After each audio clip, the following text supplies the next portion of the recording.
Are you getting frustrated with what to feed a teenager who's always hungry?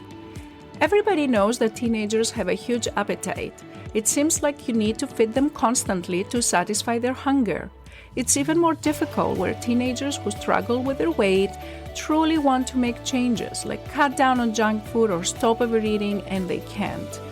There's frustration, isolation, stress, and that's why I decided to create a recipe collection of 30 easy and healthy meals for teenagers. They're all high in protein to satisfy your teenager's hunger, and they can all be ready in less than 30 minutes. If you want to grab a free copy, go to lifestyleforteens.com/recipes.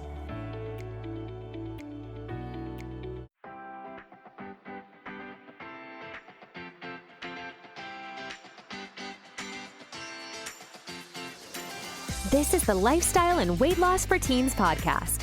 If you're a mom and want to help your child who is struggling to lose weight, you are in the right place. If you are looking for healthy lifestyle tips, Dr. Gourgari is here to help you understand the science around safe weight loss in teens and children. Because what works for adult weight loss is not always the best for children. This podcast is for educational purposes only. Dr. Gourgari does not provide medical, psychological, or nutrition therapy advice. You should not use this information to diagnose or treat any health problems without consulting your own medical practitioner. And now, your host, Dr. Jenny Gourgari.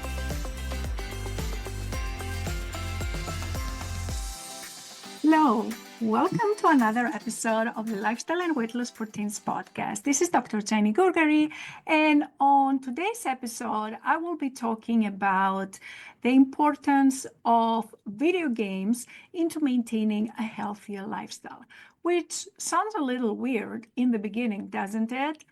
We know that American Academy of Pediatrics recommends 2 hours of screen time.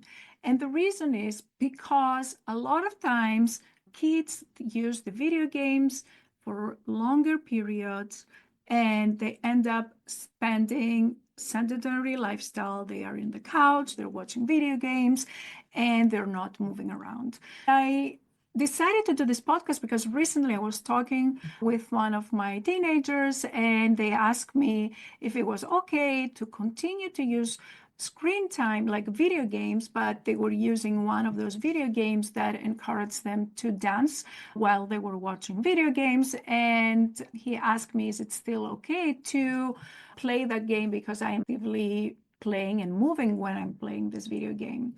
I wanted to look into what's the scientific evidence, and is it actually true that some of those video games that we call them active video games can actually help teenagers in their pathway to get to a healthier weight. Now, what are those active video games? I mentioned before the example of the dance. So there are video games that teenagers play while they're dancing. There can be virtual video games where they are making other moves, or they're picking basketball, or they're running, or they're doing fighting or other sorts of movement. And sometimes you can also have that with virtual reality games where they think they're in the field, they're playing, so they're actively moving. There was a great study that was done, and the title of this manuscript, I will put it in the show notes, but it's actually effects of active video games on health-related physical fitness and motor competence in children and adolescents with overweight or obesity. So what the researchers did in this study is they put together data from many other different studies, and then they looked to see whether teenagers that were using active video games had better results in terms of their body mass index.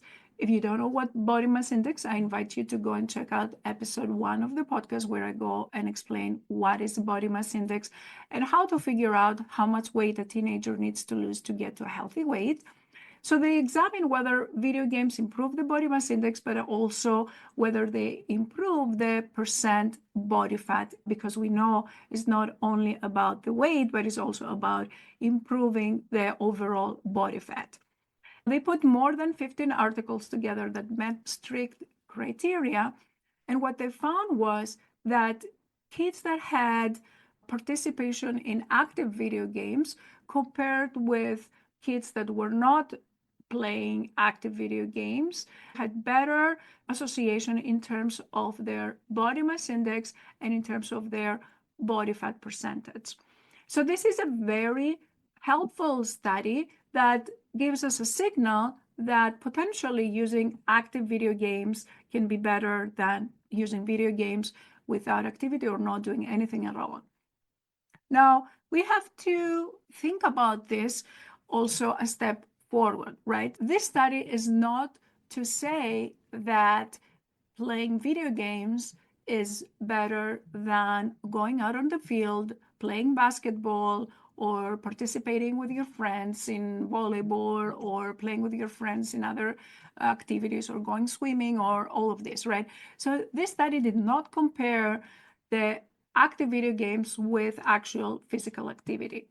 In my opinion, the active physical activity is still the best way to get active because it's not only about movement, but it's also about learning other skills with active physical activity, like collaboration with your friends, going out in nature, being exposed to light, getting enough hydration and nutrition and all those things.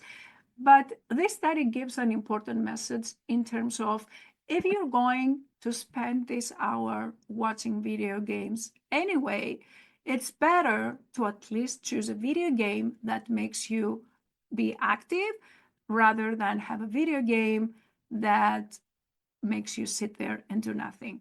It's something to consider. Like when you're trying to make small changes and get into your ideal weight, there are little choices that you need to make. And change does not happen all of a sudden. If you're not willing to give up video games, but you are willing to make healthier changes, then that may be a smart solution in the beginning. Consider that if you are one of the teenagers that spends more than 2 hours video games, can you make a small swap and choose something that makes your body more active? Another thing that is important is that when they looked at those studies, they didn't find a decrease in the fat mass, but did not find increase in the muscle mass. This is another important difference between physical activity, particularly strength training exercise, compared to video games. We know that building more muscle is important for good hormonal regulation, particularly in puberty. You can go and listen to previous episodes where I talk about the importance of building muscle and why it's important for teenagers. If you want to increase your muscle mass, overall endurance, then you should incorporate some physical activity, particularly muscle strength training. Another thing that this research found is that they did not find a decrease in circumference. Researchers use waist circumference as an indirect measurement to measure belly fat. And why do we care about belly fat? Because it's the part of the fat that produces more inflammation in the body. It's more harmful than body fat that is in other areas. It can cause inflammation in the liver. It can cause higher risk for future strokes and heart disease. It can cause higher risk for diabetes. So we want to pay attention to belly fat, and we want to pay attention to things that overall decrease the belly fat. And again, I have talked about what teenagers can do to decrease their belly in a previous episode, so I invite you to go and check those out. But again, this is another take-home message that active video games do not totally replace the beneficial effects of physical activity when it comes to talking about comparing benefits of active video games versus physical activity. So my take-home message is to set a goal. First of all, are you watching video games more than 2 hours every day? Or are you just spending more than 2 hours per day watching videos or YouTube or other things? And if that's the case, are you willing to make a swap and include, let's say, 30 minutes 3 times a week instead of sitting down, be involved in some kind of video game that is active video game? And keep it up like with different topics. Like there are many different games that you can play, so don't use the same thing. Similar to as with physical activity, that people can get tired and give up physical activity that they don't like. When they are involved with a video game that's always the same, they're more likely to give it up. So choose active video games and alternate them every month or every week or every day. Don't do the same thing, so that will keep you more engaged and that will increase the chances that you will keep moving. And try to see if different video games are talking to different parts of your body. Like, for example, if one active video game is showing you how to play tennis, that is mainly controlling muscle movements on the upper arms, then you can control and find another game that may be soccer, that controls more the lower parts of your body, the legs. I hope this was helpful. Again, it's not about doing something that you're likely to give up after a few weeks or even days. It's about making little swaps on those daily habits and making this more successful for your overall well-being. Now, if you want to stay in touch and you never miss an episode, go to lifestyleforteens.com/newsletter, sign up, and you'll get my weekly emails with more tips so we can stay in touch. And feel free to reach out to me with any questions or topics that you'd like me to talk in future episodes.